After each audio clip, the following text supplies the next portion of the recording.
नमस्कार दोस्तों, मैं हूँ उषा, एक सीधी सादी गृहिणी हरियाणा से। और आप देख रहे हैं मिसिज हरियाणा लाइफ।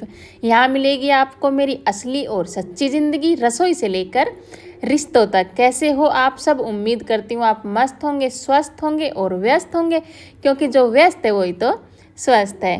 तो दोस्तों, हो चुकी है एक नई सुबह की और एक प्यारी सी सुबह की शुरुआत। आज है सैटरडे और बच्चों की है सेकंड सैटरडे की छुट्टी। तो आज है बच्चे घर पर। तो आज पूरा दिन खाना बनाने में ही निकलने वाला है, कुछ स्पेशल तैयारी करने में और कुछ स्पेशल बनाने में। और दोस्तों, आज आपके साथ एक अपनी छोटी सी कहानी भी शेयर करूंगी कि कैसे मैंने घर का काम करना परफेक्ट तरीके से सीखा, कैसे खाना बनाना सीखा, कैसे साफ़ सफाई सब मैंने कैसे सीखा। ये सब आज आपके साथ शेयर करूंगी। तो व्लॉग में कंटिन्यू बने रहें और बिना स्किप किए पूरा व्लॉग देखें। तो दोस्तों, यहाँ पे जैसा बताया सुबह की शुरुआत हुई है और चाय मैंने बना ली थी। और चाय के साथ साथ मैंने आलू रख दिए थे उबलने के लिए, क्योंकि आज की सुबह में मैं बनाने वाली हूँ बच्चों के लिए आलू के पराठे। जब बच्चे घर पर होते हैं तो बच्चों को कुछ अच्छा खाने का मन ही होता है हमेशा। तो मैं भी कोशिश करती हूँ कि उनकी इच्छा जो है वो पूरी कर दी जाए। सुबह के जो सभी काम हैं, झाड़ू पोछा वगैरह, और सुबह का मतलब चाय भी मैंने पी ली थी और उसके बाद में मैं नहा ली थी। नहाने के बाद तुलसा जी में जल चढ़ा दिया था और बच्चे भी उठ गए थे। आज अर्पिता लेट उठी है। जैसे छुट्टी होती है ना, तो भाई मुझे नहीं पता कि बच्चों को क्या शिक्षा देनी चाहिए और क्या नहीं, लेकिन मैं मेरे बच्चों को छुट्टी वाले दिन नहीं उठाती हूँ, उन्हें सोने देती हूँ। क्योंकि बच्चों को सुबह सुबह स्कूल जाना होता है और उन्हें भी रात को ये टेंशन रहती है हमेशा कि हमें सुबह जल्दी उठना है और जल्दी उठ करके रेडी होकर के स्कूल जाना है। तो छुट्टी वाले दिन मैं बच्चों को जल्दी नहीं उठाती हूँ और मैं भी टाइम से ही उठती हूँ, मैं भी ज़्यादा जल्दी नहीं उठती हूँ। तो आज थोड़ा लेट ही उठी थी, तो लेट उठकर भी मैंने अपने काम सभी ख़त्म कर लिए थे। और जैसे आलू उबलने रखे थे तो आटा भी लगा दिया था। यहाँ पे अर्पिता लेकर के आ गई थी सब्जियाँ, और फिर आलू जो मैंने उबलने के लिए रखे थे उनको मैंने छील लिया था। आज मैं प्याज ऐड कर रही हूँ। आलूओं में प्याज और बाकी नॉर्मल मसाले हैं और अजवाइन है। नॉर्मल मसालों में अमचूर पाउडर और क्या बोलते हैं चाट मसाला एक्स्ट्रा डाला हुआ है, और ऊपर से डाल दिए मैंने उसमें कश्मीरी मेथी। सब डाल करके उन्हें अच्छे से कर लिया है मिक्स। और आज आलू के जो पराठे हैं वो हम खाने वाले हैं दही के साथ। कल दूध एक्स्ट्रा बच गया था और दही भी आज एक्स्ट्रा ही है। तो आज आलू के पराठे जो है दही के साथ ही खा लेंगे। और आज मैं सोच रही हूँ कि दोपहर तक दही बड़े मैं बनाऊँगी। तो यहाँ पे आलू की जो होती है चटनी जो होती है वो रेडी हो गई थी और मैंने बनाने शुरू कर दिए थे आलू के पराठे। आलू के पराठे आप सबने नोटिस किया होगा मेरे घर में ज़्यादा ही खाए जाते हैं। मेरे बच्चों को भी मुझे बहुत ज़्यादा पसंद है। जब भी कोई सब्ज़ी नज़र नहीं आती है तो मेरे घर में एक ही चीज़ बनती है, वो है आलू के पराठे। फिर चाय के साथ खा लेते हैं या दही होती है तो दही के साथ खा लेते हैं। दही आज ज़्यादा इसलिए भी है क्योंकि पैकेट का दूध आता है ना, तो पैकेट का दूध पीने का बिल्कुल भी मन नहीं होता है। और लेते उसी हिसाब से हैं कि थोड़ा थोड़ा पी भी लिया जाए, लेकिन कोई नहीं पीता है। दोस्तों, जब मैं शादी करके ससुराल में आई थी तो मेरी उम्र कम ही थी, शायद 17वीं साल में मैं लगी थी और 10वीं पास मैंने की थी। 10वीं पास होने के बाद ही मेरी शादी हो गई थी। खाना वगैरह कुछ बनाना नहीं आता था क्योंकि बड़ी बहन थी, अगर घर में ज़रूरत होती थी तो वो बनाती थी खाना मम्मी के बाद, वरना मेरा कभी नंबर आया नहीं खाना बनाने में। तो कभी भी खाना बनाने का काम किया नहीं था, तो कुछ भी नहीं आता था। और पढ़ते पढ़ते ही फिर शादी हो गई थी और खाना बनाना मतलब कुछ कपड़े धोना कुछ भी, यानी कि कुछ भी नहीं आता था। तो शादी हो गई, फिर ससुराल आ गई। तो उसके बाद भी किसी ने मेरे ऊपर प्रेशर नहीं किया था बिल्कुल भी काम के लिए। 1.5 महीने तक किसी ने कुछ नहीं बोला था और उसके बाद में फिर धीरे धीरे मुझसे काम कराना शुरू किया था। कभी कोई ताना नहीं मिला था, मैं झूठ नहीं बोलूँगी कि कभी कोई ताना मिला हो कि इसको खाना बनाना नहीं आता, ऐसा वैसा कुछ भी नहीं। दाल से शुरुआत मैंने मेरे ससुराल में की थी, मुझे अच्छे से याद है। मतलब पहला अनुभव है ये मेरा कि दाल छौंकी थी मैंने मेरे ससुराल में। मेरी सासू माँ ने बताया था कि ऐसे ऐसे छौंक ले, और वो बताती गई और मैं छौंकती गई। तो होता है ना कि शायद इसलिए कि मैंने पहली बार बनाया था तो काफ़ी तारीफ मेरी हुई थी। नाश्ता वगैरह करने के बाद किचन में किए बहुत छोटे और बड़े काम, कई काम थे जिनको समेटा है। स्लिप तो साफ मतलब किचन तो साफ की है, बर्तन भी साफ किए हैं। साथ में जो सब्जी ली थी इसमें मैंने बैंगन और घिया इसलिए लिए हैं क्योंकि कल मैं इडली बनाने वाली हूँ स्पेशल, इसीलिए ये दोनों सब्जी मैंने ली है। तो इनको धो करके रख दिया है।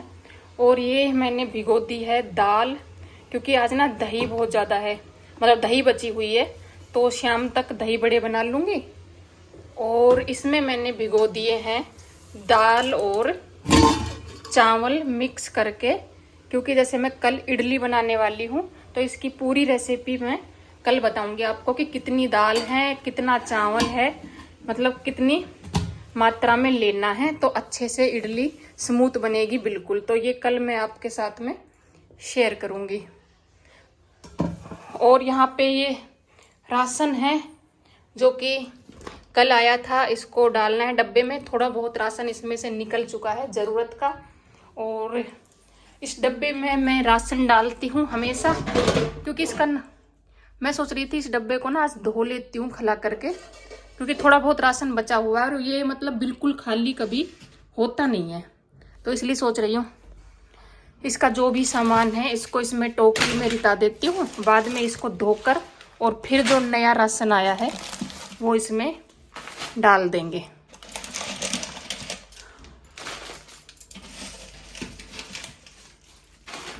ये देखिए, तो इसको मैं धो दूंगी और धोने के बाद फिर ये राशन इसमें डालेंगे। लेकिन बैठना नहीं, अभी कपड़े धोने हैं, मशीन में कपड़े पड़े हुए हैं। पहले ही मशीन लगा दी थी, काम शुरू मतलब किचन का काम शुरू किया था ना, उससे पहले मशीन लगा दी थी। तो कपड़े धोने हैं। अर्पिता अभी नहा रही है, इसी बीच में थोड़ी सी देर आराम करूँगी और फिर अपना बाकी का काम जो है वो शुरू करूँगी। तो पहले पानी पी लेती हूँ 1 गिलास, फिर आगे का काम। तो आज काफ़ी दिनों में मैंने इडली के लिए चावल भिगोए हैं। काफ़ी बार याद ही नहीं रहता कि ये चीज़ भी बनानी होती है, तो मुझे याद आ गया था आज कि चावल भिगो देते हैं इडली के लिए। और जैसा मैं बातें कर रही थी कि खाना बनाने की ससुराल की, तो इडली तो बहुत दूर की बात है, मुझे नॉर्मल सी चटनी भी बनानी नहीं आती थी। तो जो भी मैं बनाती हूँ, जो कुछ भी मैं काम करती हूँ, ये सब मैंने अपने सासू माँ से ही सीखे हैं। उन्होंने मतलब कभी मेरे को ये भी नहीं कहा कि सिखाने के लिए मजबूर किया हो, मतलब ये समझ लो कि बातों बातों में ही सिखा दिया। जैसे वो ऐसे बोलती थी, जैसे इडली के लिए चावल भिगो दे, मैं कहती थी मेरे को तो नहीं पता कितना भिगोना है, तो मेरे को बताती इतनी कटोरी चावल ले, इतनी कटोरी दाल ले। फिर ऐसा हो कि पीसना है तो कैसे पीसना है, मैं हर बात पर मतलब मेरा यही रहता था मुझे तो नहीं पता कैसे करते हैं, तो वो मुझे बताती रहती थी और मैं करती रहती थी। तो ऐसे कर करके मैं घर के काम जो है, जैसे वो बताती थी कि ऐसे सफाई के साथ काम करना है। जैसे पैंट जो होती है ना, उसको उल्टा करके और उसकी पैंट की जो जेब होती है अंदर की, उस पर भी साबुन लगा के ब्रश मरवाती थी। और नीचे की जो होती है ना मोहरी, उसे भी उल्टा करके और उस पर भी साबुन लगवा के अलग से ब्रश मरवाती थी। और किचन में जैसे हमें काम ख़त्म करके स्लैब वगैरह सब साफ़ करनी है, सिंक भी साफ़ करनी है, ये सब काम वो करवाती थी। तो वो ही मेरा तरीका चलता आ रहा है, उसमें कुछ मेरा खुद का भी ऐड हो गया है, देख देख कर सुनकर। जिसका भी जैसे कोई अच्छा चीज़ होता है ना देखने का, तो मतलब सीखने का, तो मैं वो सीख लेती हूँ, अपनी ज़िंदगी में ऐड कर लेती हूँ उस नई बात को। तो ऐसे ही करते करते मैं मतलब थोड़ा बहुत सब कुछ सीख गई, घर के काम करना और खाना वगैरह सब बनाना। यहाँ पे मैं कर रही थी कपड़ों की तह, तो अर्पिता बना लाई थी एप्पल शेक। सुबह उसने लिए थे सेब, तो वो एप्पल शेक बना लाई थी। और फिर मैंने कर दी थी दही बड़े बनाने की तैयारी। उसमें मसाले में मैंने पीस लिया है, जो मसाला मैंने बनाया था ना, उसमें मैंने ये क्या होता है, साबुत धनिया और काली मिर्च और अजवाइन, लाल मिर्च, ये सब मैंने उसको भून करके तवे पे और इसको पीस लिया है। और जो वो इडली की जो नहीं सॉरी दही बड़े की जो दाल रहती है उसको अर्पिता ने पीस लिया है। हम दोनों माँ बेटी यहाँ पर के मिल कर के ये काम कर रहे हैं दही बड़े बनाने के। दही बड़े की बस एक ही बात है, या फिर राज बोले, जो दाल होती है ना उसे हम पीसने के बाद ना उसको इतना फेंटना है, हमें हाथ से इतना फेंटना है कि जब तक हाथ में दर्द ना होने लगे। एक ही डायरेक्शन में फेंटना है, दूसरी में नहीं फेंटना है। तो इससे ना आपके दही बड़े जो है ना बहुत ज़्यादा नरम बनने वाले हैं, अंदर से बिल्कुल भी मतलब टाइट नहीं रहेंगे और बिल्कुल सॉफ्ट बनेंगे, सिर्फ इस ट्रिक से, जिस ट्रिक को मैं अभी अपना रही हूँ। तो मैं हमेशा ऐसा ही करती हूँ। और ये करने के बाद एक कटोरी में पानी ले लेना है और डाल करके देख लेना है। अगर ऊपर आ जाता है जो पेस्ट है वो, तो मतलब ये अच्छे से हो गया है। अगर नीचे ही कटोरी में रह जाता है तो मतलब अभी कमी है। तो इस तरीके से फेंटना है हमें खूब। और यहाँ पे मेरा हो गया है, तेल चढ़ा दिया है मैंने। और मेरे साथ साथ अर्पिता भी छोटे मोटे काम कर रही है, हम दोनों माँ बेटी कर रहे हैं। मैं भी अपनी बेटी को इसी तरीके से सिखाती हूँ सब काम, कि उसको करवाती हूँ उससे। यहाँ पे मैंने तेल गरम कर लिया था और खूब गरम करने के बाद बंद कर दी थी गैस को। और फिर जब ठीक थोड़ा सा हल्का हो गया था ना, तो उसमें मैंने दही बड़े डाल दिए थे। क्योंकि एकदम मतलब जब तेल गरम होता है उसमें डालते हैं ना, तो एकदम से पड़ते के साथ लाल हो जाते हैं, दही बड़े हो या पकोड़े हो, और अंदर से कच्चे रह जाते हैं। तो मैं हमेशा ऐसा ही करती हूँ, तेल को पहले खूब गर्म कर लेती हूँ, फिर गैस को बंद कर देती हूँ और फिर उसमें डालती हूँ और फिर गैस चलाती हूँ दोबारा से। तो यहाँ पे दही बड़े आप देख सकते हैं बिल्कुल गोल्डन बन के मेरे तैयार हो गए हैं। और दही बड़ों को हमें पकाना है धीमी आंच पर। और फिर दोबारा दूसरा घान मैंने इसमें डाल दिया है। हो सकता है मैं कोई बात बताना भूल गई हूँ आपसे, तो आप मेरे को कमेंट करके पूछ लेना। हो सकता है मतलब बनाते बनाते मतलब एडिट करते करते ना हमें सारी बातें याद नहीं रहती है। तो यहाँ पे 2 घान मैंने उतारे हैं दही बड़े के, और मैं इसको तोड़ कर भी दिखा देती हूँ। बिल्कुल रुई जैसे सॉफ्ट बनेंगे, बिल्कुल बाजार जैसे, कोई भी दिक्कत नहीं आएगी अगर इस तरीके से आप दही बड़े बनाएंगे। और यहाँ पे मैंने पानी ले लिया है गरम, और उसमें डाल दिया हींग, और एक ऐड कर दिया उसमें नमक ऐड। और इसके बाद जो दही बड़े जो बनाए थे वो इसमें ऐड कर दिए हैं।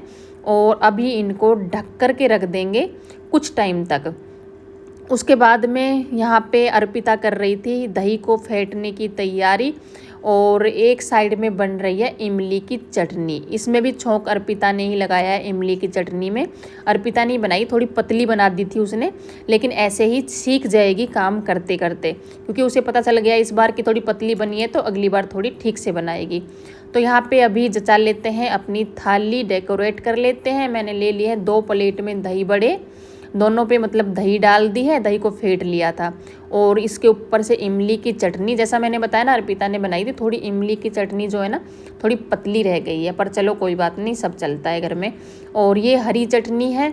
और ये दोनों प्लेट मैं अर्पिता और हर्ष के लिए लगा रही हूँ। मेरा क्या है, बनाते बनाते ना एकदम से मुझे कुछ भाता नहीं है, तो मैं थोड़ी देर रुक कर थोड़ी देर आराम करके फिर खाती हूँ, चाहे कोई भी चीज़ हो। तो यहाँ पे हल्का सा जो मसाला था वो डाल दिया जो बनाया था, और हल्की सी लाल मिर्च और थोड़ा सा नमक। तो यहाँ पर दही बड़े बन कर के हमारे हो गए हैं रेडी। और सच बता रही हूँ, बहुत ही सॉफ्ट दही बड़े बन कर के तैयार हुए थे।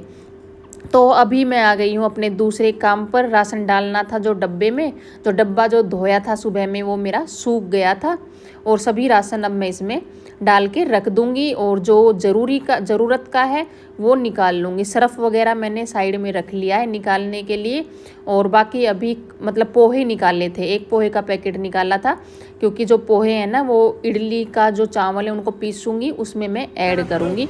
ये रेसिपी मैं फुल रेसिपी आपको कल बताऊँगी। तो यहाँ पे आ गए थे पापा जी, दही बड़े बने थे तभी पापा जी भी आ गए थे। तो अर्पिता ने पापा जी को भी डाल करके दे दिए थे, और पापा जी बताए थे कि बहुत अच्छे दही बड़े बने हैं। तो इस व्लॉग को यहीं पे करते हैं समाप्त। अगर आपका कोई भी सवाल जवाब हो तो कमेंट करके ज़रूर बताना।